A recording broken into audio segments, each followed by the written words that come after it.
आउज़ुबिल्लाहिमिनश्शैतानिर्रजीम बिस्मिल्लाहिर्रहमानिर्रहीम। अस्सलाम वालेकुम viewers, I am Zainab Arshad and welcome to my channel. Last lecture में स्टूडेंट्स हमने जो 5 10 के 9 8 और 10 जो लेक्चर्स है उसको कवर किया था। आज जो लेक्चर है वो हम 11 से स्टार्ट करेंगे। पॉन्ड बॉटम कंस्ट्रक्शन क्राइटेरिया, यानी जो पॉन्ड का जो नीचे वाला बॉटम वाला हिस्सा है उसको हम कैसे कंस्ट्रक्ट करेंगे, उसका क्राइटेरिया क्या है। तो चलो स्टार्ट करते हैं। सबसे पहले वो कह रहे हैं कि इन बॉटम डिटेल्ड पॉन्ड, ठीक है, bottom slopes are required usually accomplished by scraps. अब वो क्या कह रहे हैं कि यहाँ पर अगर हमारे पास पॉन्ड है, इसका ये जो बॉटम होगा, हमारे पास ये जो बॉटम एरिया है, इसको हमने क्या करना है, इसके अंदर हमने स्लोप्स बनानी है, ठीक है। इसको हमने डायरेक्ट सीधा इस तरह सीधा नहीं बनाना, ठीक है। एक तो ये वाली सीधी हो गई, सीधी नहीं इसको बनाना, इसको ऐसे ढलवानदार बनाना है। इसका जो बॉटम होगा वो ढलवानदार बनाना है। उसके अंदर हमने क्या बनानी है, इस तरह वो स्लोप को ज़ाहिर करेगा। तो वो ढलवानदार बनाने के लिए हम क्या करेंगे, स्क्रैपर से इसको मिट्टी यहाँ की जो होगी ना, स्क्रैप करके, जैसे कोई छोटे छोटे जो मशीनरी होती है, इक्विपमेंट होता है ये मिट्टी को स्क्रैप करने वाला, वो लेंगे और उससे स्क्रैप करके मिट्टी को इसकी ढलवान इस तरह बना देंगे, ठीक है, सीधी रखने के बजाय। अब वो कह रहे हैं कि इसके लिए मशीनरी हमने कौन सी यूज़ करनी होती है। स्मॉल अर्थ मूवर्स जो होते हैं, जो अर्थ को मूवर्स, जो अर्थ को ऐसे खोदने के लिए छोटी छोटी हमने रखी होती हैं घर में मशीनरी, वो उन्हें कहते हैं अर्थ मूवर्स। वो हमने छोटे अर्थ मूवर ले लेने हैं, ठीक है।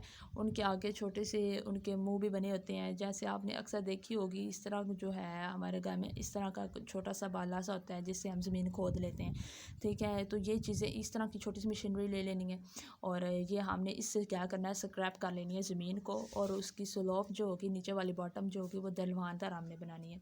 Bottom slope from upper end to lower end of usually. अब वो कहते हैं कि जो हमने बॉटम स्लोप बनानी है, ये जो हमारी गहराई वाली स्लोप है इस तरह होगी, ठीक है। जो उसका बॉन्ड का बॉटम है यहाँ से ऐसे होगा, स्लोपदार होगा। वो क्या होना चाहिए, वो अपने अपर एंड से, ठीक है, ऊपर वाले एंड से उसकी कितनी हाइट होनी चाहिए, 250 टू 500 मीटर, यानी यहाँ पे 0.42% में अगर लिखें तो 0.2 तक जो है उसकी लार्ज पाउंड के लिए आपने वो लेंथ जो है, स्लोप जो है, यहाँ से लेकर उसकी जहाँ तक ढलवान ये जो नज़र आ रही है, ये बनानी है, ठीक है। तो वो इस तरह होनी चाहिए कि वो ड्रेनेबल ऑल द टाइम, यानी वो पॉन्ड जो है उसे हर वक्त जो है पानी की फ्राहमी हम इजीली फ्राहम कर सके उस सोर्स के ज़रिए। तो ये एमसीक्यूज़ के लिए आपका आ सकता है, ये आपने एमसीक्यूज़ के लिए प्रिपेयर करना है। नेक्स्ट टाइम सिंपल पॉन्ड्स, वो हमने बड़े पॉन्ड्स की बात कर रहे थे। अगर सिंपल पॉन्ड हो तो फॉलोज नेचुरल स्टेप टू एस्ट्रॉय। इसका मतलब ये है कि अगर हम छोटा पॉन्ड बनाते हैं, छोटा सा, उसमें नेचुरली जो होती है, हमें ज़्यादा मेहनत नहीं करनी पड़ती, वो नेचुरली जो होता है उसमें एक छोटी सी स्लोप ढलवानदार बन जाएगी और वो ऊपर से नीचे को आ करेगी, टॉप से लेकर बॉटम तक उसको फॉलो करके उसके फ्लो के लिए ज़रूरी हो जाएगी। Must ensure at least 20 centimetre height. अब वो कहते हैं जो हम बॉटम बनाते हैं उसका ढलवानदार, वो कैसा होना चाहिए, जो हार्वेस्ट गेट होता है ना हमारे पास, ठीक है, उससे इसकी हाइट जो होती है वो कितनी होनी चाहिए, 20 सेंटीमीटर होनी चाहिए। और अबव हाई टाइड एलिवेशन, ठीक है। यहाँ पर हम अगर पानी डाल देते हैं तो पानी क्या करेगा, ऊपर नीचे क्या करेगा, इसकी टाइड्स पैदा होंगी, टाइड्स पैदा होंगी तो वो एलिवेशन होगी। तो इसकी ये जो है ढलवान इतनी होनी चाहिए कि ये जो इसकी टाइड है वो बाहर भी ना गिर पाएँ, ठीक है। और ये जो हार्वेस्ट गेट होता है, जहाँ से हम क्या करते हैं, वाटर को इनलेट करते हैं, वाटर को पॉन्ड के अंदर दाखिल करते हैं, उससे इसकी हाइट कितनी होनी चाहिए, 20 सेंटीमीटर। तो ये इसका आपने याद कर लेना है। आगे है pond control structure inflow gates, ठीक है। इनफ्लो गेट्स मैं बार बार ये पीछे भी पढ़ा चुकी हूँ कि इनफ्लो गेट्स क्या होते हैं या हार्वेस्ट गेट क्या होते हैं, जहाँ से हमने पॉन्ड के अंदर वाटर जो है वो हार्वेस्ट करना है, डालना है, लगातार उसके अंदर डालते रहना है, वो रेगुलरली ड्रेन होता रहे, ठीक है, वाटर से। तो वो इनफ्लो गेट्स कहलाएंगे या हार्वेस्ट गेट कहलाएंगे। तो उससे हमने ये देखना है कि उसको हमने कैसे, उसकी जो स्ट्रक्चर है इनफ्लो गेट्स की, वो कंट्रोल कैसे करनी है, बनानी कैसे है, किस पॉन्ड के लिए इनफ्लो गेट्स बड़े बनाने चाहिए, इनफ्लो गेट्स छोटे बनाने चाहिए और कैसे बनाने चाहिए।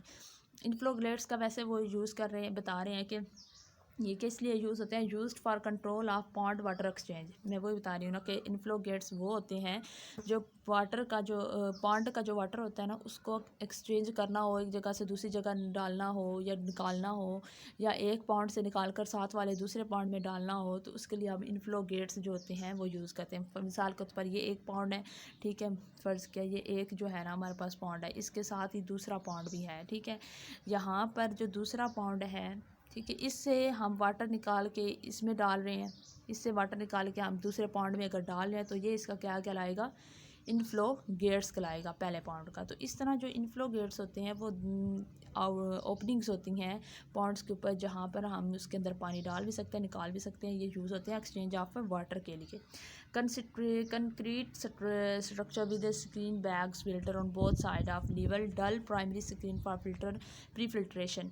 अब वो क्या कहते हैं कि ये जो होती हैं इनफ्लो गेट्स, ये कंक्रीट की बनी होती हैं, स्ट्रक्चर होती हैं, ठीक है। इनके साथ हमने बैग फ़िल्टर्स लगाए होते हैं। बैग फ़िल्टर्स का मतलब यह है कि जो भी हम ये स्ट्रक्चर्स बनाते हैं इनको फ़िल्टर करते हैं, साफ़ रखते हैं दोनों साइड से, ठीक है, जहाँ जहाँ से इंटर हो रहा है। लिविडल primary screen for pre filtration.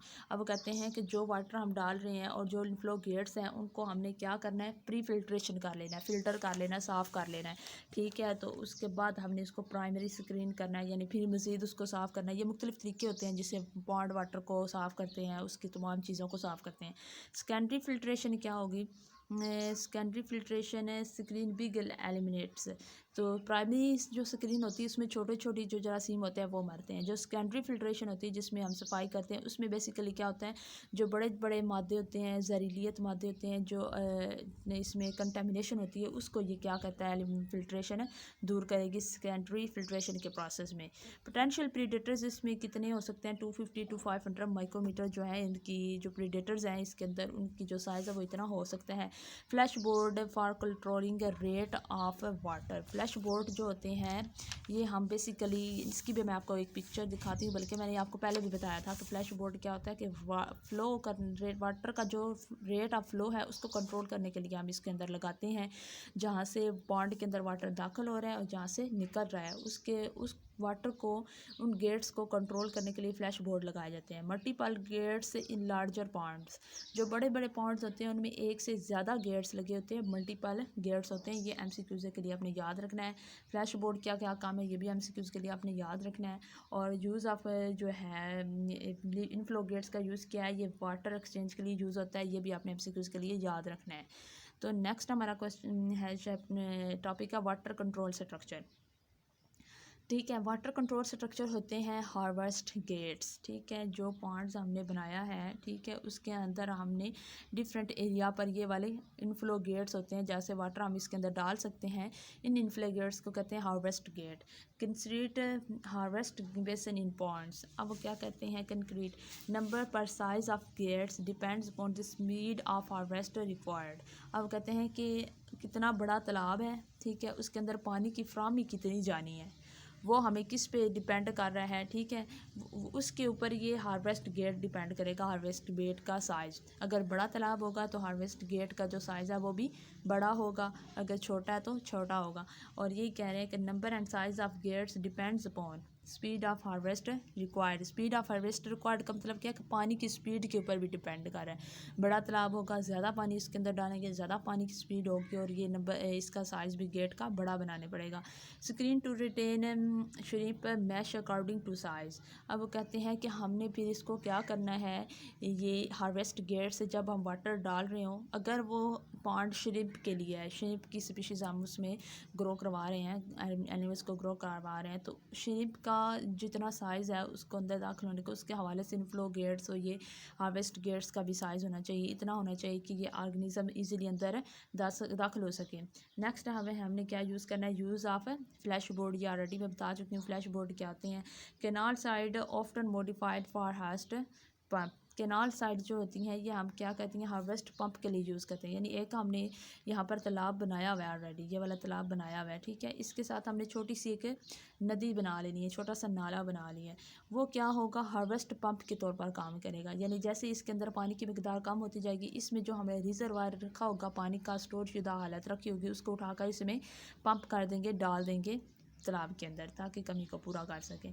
तो यहाँ पर अगर आप देखें तो यहाँ पर ये नज़र आ रही है आपको, फ्लैश बोर्ड भी नज़र आ रहा है। ये बड़ी बड़ी जो है इन्होंने ये वाली, ये वाटर की सरफेस है, वाटर की सरफेस से यहाँ तक जो इसकी दीवार तक जो लंबाई है, इसे हम बोलते हैं फ्लैश बोर्ड, जो कि वाटर को बाहर नहीं गिरने देता। ये यूज़ ऑफ फ्लैश बोर्ड था।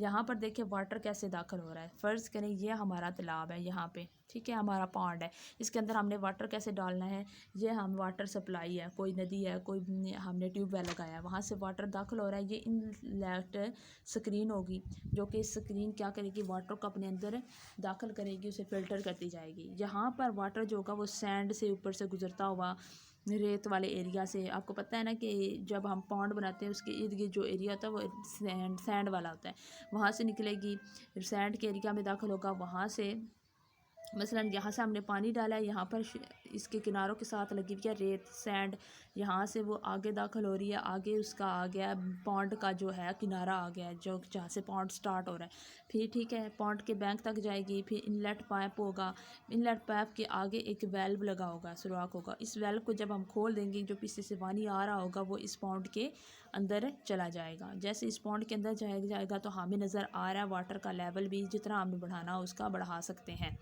तो ये एक वाटर को एंटर करने की, डालने की पॉन्ड के अंदर एक पिक्चर थी। नेक्स्ट जो है हार्वेस्ट आउटफ्लो को जो गेट है वो नज़र आ रहे हैं आपको, ये देखिए ये हमारी कोई बड़ी सी जो है तालाब कह लें, इसके अंदर हमने ये क्या लगाए हुए हैं, हार्वेस्ट गेट लगाए हुए हैं, ये देखिए इनके दरवाजे भी हैं।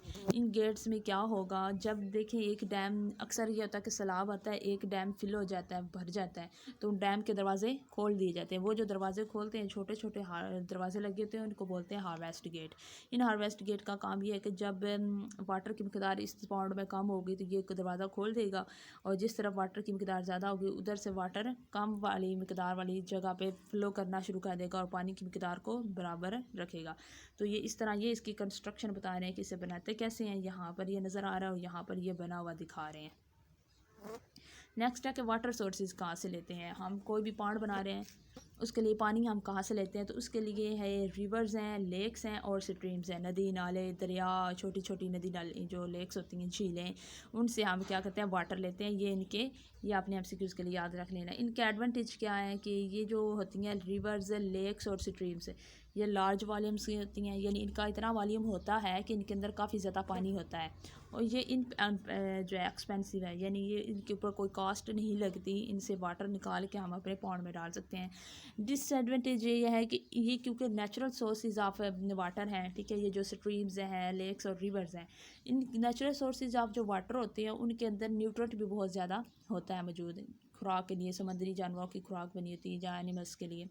तो डिसएडवांटेज ये है कि इनके अंदर इतना ज़्यादा एक्सेसिव न्यूट्रेंट होता है जो कि हमारी फार्मिंग के लिए ज़रूरी नहीं होता। उसको फिर हम क्या करते हैं, वाटर जो हम लेते हैं ना इनसे, उसको हम फ़िल्टर कर लेते हैं, उसके अंदर न्यूट्रेंट एक्सेसिव निकाल लेते हैं। नेक्स्ट है स्प्रिंग्स होते हैं कुदरती जो पानी बह रहा होता है आबशारों का, वो क्या है, फी आर नो प्रीडेटर्स, इनका फ़ायदा ये होता है स्प्रिंग साफ़ पानी होता है, नेचुरली कुदरती जो वाटर होता है साफ़ पानी होता है, इसके अंदर मोस्टली जो होते हैं जो हमारे मछलियों के प्रीडेटर्स नहीं होते, यानी खाने वाले नहीं होते, ये इनका फ़ायदा ये है कि इसके अंदर नहीं होते वो नो पैथोजेंस, इनके अंदर जर्म्स भी नहीं होंगे, यानी बीमारियाँ फैलाने वाले जर्म्स भी नहीं होंगे। नेक्स्ट है वेल्स, कुएँ से हम क्या कहते हैं, इनके अंदर भी कोई प्रीडेटर नहीं होता और ये भी जासिमों से पाक होता है। लेकिन इसका डिसएडवांटेज ये है कि कुआँ जो है वो बहुत गहराई में खोदा जाता है ना, तो उसमें ऑक्सीजन का जो लेवल है वो कम होता है, उस वाटर में ऑक्सीजन कम होगी। अब सरफेस वाटर जो आम रनिंग कर रहा होता है, ठीक है, जो नदी नालों में सरफेस सी वाटर होता है, उसमें ये है कि वो इनएक्सपेंसिव है, एडवांटेज इसका ये है इनएक्सपेंसिव है। लेकिन जो सरफेस वाटर है जो छोटे छोटे नाले जगह जगह पे बने हुए हैं उनमें कंटेमिनेशन बहुत ज़्यादा होती है। कंटेमिनेशन का मतलब ये है कि वो गंदे बहुत होते हैं, उसमें गंदगी होगी, आलूदगी होगी, मुख्तलिफ केमिकल्स होंगे जो कि साफ़ करने पड़ते हैं। और इसका दूसरा क्या डिसएडवांटेज है, 5 to 7 एकड़ वाटर शेड पर सरफेस ऑफ हेक्टर, इसके लिए वाटर जो शेड है वो ज़्यादा चाहिए, ठीक है, इस वाटर को, इस सरफेस वाटर को स्टोर करने के लिए जो वाटर शेड आप बनाते हैं उसका एरिया 5 to 7 एकड़ जो है वो होता है, ठीक है, ये आपने याद कर लेना। नेक्स्ट है क्वालिटीज़ ऑफ कल्चर्ड स्पीशीज़, यानी जो हम स्पीशीज़ कल्चर करते हैं फार्मिंग करके, जैसे फ़िशेज़ हैं उनको हम फार्म के ज़रिए बना के पानी के अंदर एक्वा कल्चर का फार्म बना के उनको ग्रो करते हैं, प्रोडक्शन लेते हैं, उनकी जो कल्चर ये स्पीशीज़ हैं इनकी क्वालिटीज़ क्या है, ये क्या होनी चाहिए, हार्डी होनी चाहिए। हार्डी का मतलब ये है कि रेजिस्टेंस टू डिजीज़, यानी डिजीज़ के ख़िलाफ़ लड़ने की इनके अंदर सलाहियत होनी चाहिए, अपने ऊपर इनको डिजीज़ का हमला अगर हो भी जाए तो उनके खिलाफ़ लड़ सकें और अपने आप को बीमार होने से बचा सकें। दूसरी ये वो जो हम स्पीशीज़ की यूज़ कर रहे हैं पॉन्ड के अंदर फार्मिंग के लिए, वो फास्ट ग्रोथ होनी चाहिए, उसकी ग्रोथ जल्दी हो जाए, इजीली अडेप्टेबल। यानी अगर एक स्पीशीज़ को, मछलियों को हम एक पॉन्ड से निकाल कर किसी दूसरे पॉन्ड में मुंतकिल करना चाहते हैं तो उसको कोई मसला ना, वो इस दूसरे माहौल में भी जाके इजीली नई तब्दीलियों के ख़िलाफ़ भी लड़ सके और अडेप्ट हो जाए। इजी टू ब्रीड यानी उसकी रिप्रोडक्शन करना आसान हो, उससे रिप्रोडक्शन करके न्यू जो स्पीशीज़ है, न्यू जो ऑर्गेनिज्म है वो हासिल करना आसान हो। चीपर टू कल्चर यानी जितनी ज़्यादा उसकी प्रोडक्शन होगी कल्चरली वो उतनी ज़्यादा सस्ती होगी और वो ज़्यादा बिकेगी, ज़्यादा यूज़ होगी। कंपेटिबिलिटी विद अदर स्पीशीज़ यानी दूसरे स्पीशीज़ के साथ इनका चलना, इनको चलना भी आता हो, अडेप्ट करना भी आता हो, ये उसके साथ भी अपने आप को मैनेज कर सकती हो। यानी अगर एक पॉन्ड के अंदर हम फ़िशेज़ भी डाल रहे हैं और साथ हम श्रिम्प भी, कुछ और भी स्पीशीज़ डाल रहे हैं, डिफरेंट स्पीशीज़ ऑफ ये फ़िशेज़ की डाल रहे हैं। यानी अगर एक हमने टिलेपिया डाल दिया है, ठीक है, टिलेपिया फ़िश डाली है, प्लस दूसरी फ़िश हमने कोई श्रिम्प डाल दिया या कुछ भी, तो वो डिफरेंट स्पीशीज़ हो जाएंगी, वो एक दूसरे से क्या हो, तावन करने वाली हो। एक ही अगर हम पॉन्ड के अंदर वो रह रही हैं, एक इन्वायरमेंट के अंदर रह रही हैं। हाई मार्केट डिमांड, जैसे अगर ज़्यादा अच्छी प्रोडक्शन कर रहे हैं, ज़्यादा खुराक दे रहे हैं, अच्छी तरीके से उनको प्रोड्यूस कर रहे हैं, तो उसकी मार्केट की डिमांड भी ज़्यादा होनी चाहिए, ज़्यादा वो यूज़ होनी चाहिए। अगर अच्छी चीज़ जो होती है उसकी मार्केट डिमांड भी बढ़ जाती है। Ability to tolerate low oxygen level is happens, क्योंकि ये कुदरती तालाब नहीं होते, हम खुद जो है फार्मिंग करने के लिए पॉन्ड्स बनाते हैं, तो उनमें अक्सर ये होता है कि ऑक्सीजन लेवल कम हो जाता है। अगर ऑक्सीजन लेवल कम हो तो इनमें सलाहियत हो कि इसके खिलाफ लड़ सकें और अपने आप को मरने से बचा सकें।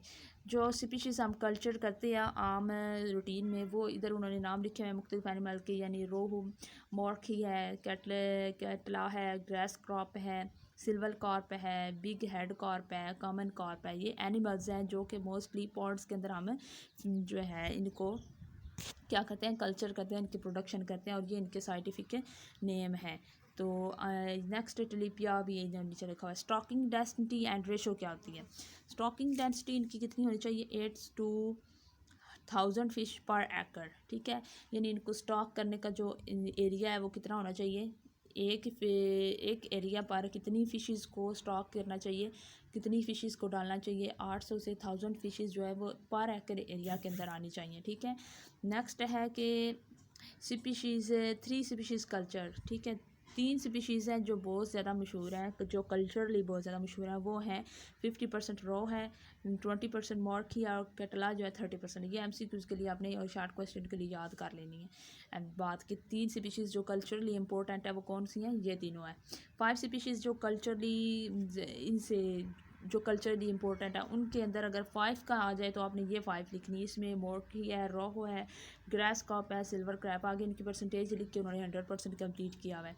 नेक्स्ट जो स्पीशीज़ कल्चरली हमें 6 स्पीशीज़ को अगर हमने एक ही पॉन्ड के अंदर कल्चर करना हो तो कितने कितने परसेंट लेंगे? 35% हम रो को कल्चर करेंगे, मोरखी को 20%, ग्रास का 15, कैटला 20, सिल्वर कैप 10%। यानी एक पॉन्ड के अंदर हमने इन कितनी परसेंटेज डाल के इनको क्या कर लेना है? कल्चर कर लेना है। ये 6 स्पीशीज़ की कल्चर मीडिया बनाना है, तो इस तरह आपने करना है। तो ये एक पूरा प्रोसेस था। तो आई होप आपको समझ आ गई होगी। आगे जो नेक्स्ट लेक्चर हैं, ठीक है, ज़ू 510 के, वो मोस्ट इजी होंगे। ये जो शुरू में थे ये पॉन्ड के हैं, थोड़े आप लोगों के ये ज़राअत और आबिश पेशी से रिलेटेड थे। इन चीज़ों की, इन टर्म्स की, इन मशीनरी की शायद आपको पहले पता ना हो, लेकिन अब यह है जो नेक्स्ट जो इसकी आएगी वीडियो वो बहुत आसान होगी, उसमें टर्म्स इतनी ज़्यादा मुश्किल नहीं है। तो आज के लिए इतना ही, मुझे दीजिए इजाज़त। नेक्स्ट वीडियो में नेक्स्ट लेक्चर जो है वो कवर करेंगे इंशाल्लाह। अल्लाह हाफ़िज़।